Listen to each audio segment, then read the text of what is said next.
इतनी साहसी और मेहनती महिला मैंने आज तक नहीं देखी। उसके घर के सामने एक तेज बहाव वाली नदी बहती थी, जिसकी वजह से उसका बेटा आरव हर दिन स्कूल नहीं जा पाता था।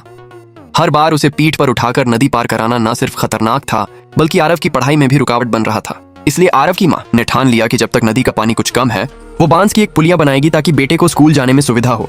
पुल बनते तो कई देखे होंगे, लेकिन सरिता जैसी मेहनती महिला का यह तरीका अनोखा था। उसने पहले पहाड़ से बांस काटे और नदी की धारा का सहारा लेकर उन्हें किनारे तक पहुंचाया। फिर बांसों को लगभग 1-1 मीटर के टुकड़ों में काटा गया ताकि जरूरी लंबाई मिल सके। इन टुकड़ों के दोनों सिरों पर खांचे बनाए गए ताकि उन्हें आसानी से जोड़ा जा सके। काम शुरू करने से पहले सरिता ने नदी की चौड़ाई नापी, जिससे पता चल सके कि कितने खंभों की जरूरत पड़ेगी।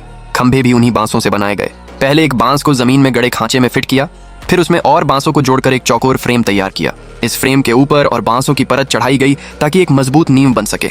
नदी के बीच में भी इसी तरह के खंभे बनाए गए। पहले से खींची हुई रस्सी के सहारे यह सुनिश्चित किया गया कि सब खंभे सीध में रहें ताकि पुल संतुलित और मजबूत बने। सभी खंभों के बनने के बाद सरिता ने स्थानीय रूप से उपलब्ध नदी के पत्थरों से इन खंभों को भर दिया, जिससे उनकी मजबूती और भार सहने की क्षमता बढ़ गई। अब बारी थी पुल के फर्श की। लंबे बांसों को 2 खंभों के बीच रखा गया, जिससे फर्श का ढांचा बन सके। बांसों को लोहे की तारों से बांधा गया और बीच में एक और बांस जोड़कर उसे और मजबूती दी गई।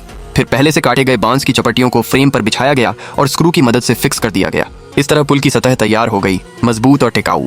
सरिता की बुद्धिमत्ता और कारीगरी वाकई काबिले तारीफ है। साधारण से संसाधनों और कम लागत में एक ऐसा पुल तैयार किया जो न सिर्फ उसके बेटे के लिए बल्कि पूरे गांव के लिए वरदान बन गया। कुछ दिनों की कड़ी मेहनत के बाद पुल का ढांचा तैयार हो गया। अब बारी थी उसमें रेलिंग लगाने की। छेद किए गए बांसों को पुल के दोनों तरफ खड़ा कर नीचे एक और बांस डालकर उन्हें जोड़ दिया गया। लोहे की तारों से बांधकर ये स्तंभ बन गए।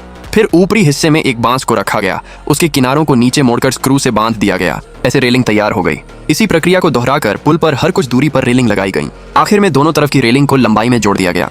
लगभग 1 महीने की कड़ी मेहनत के बाद सरिता ने एक ऐसा बांस का पुल बना दिया जो उसके बेटे आरव के भविष्य को उज्जवल करने वाला था और गांव वालों के लिए एक सुविधा बन गया।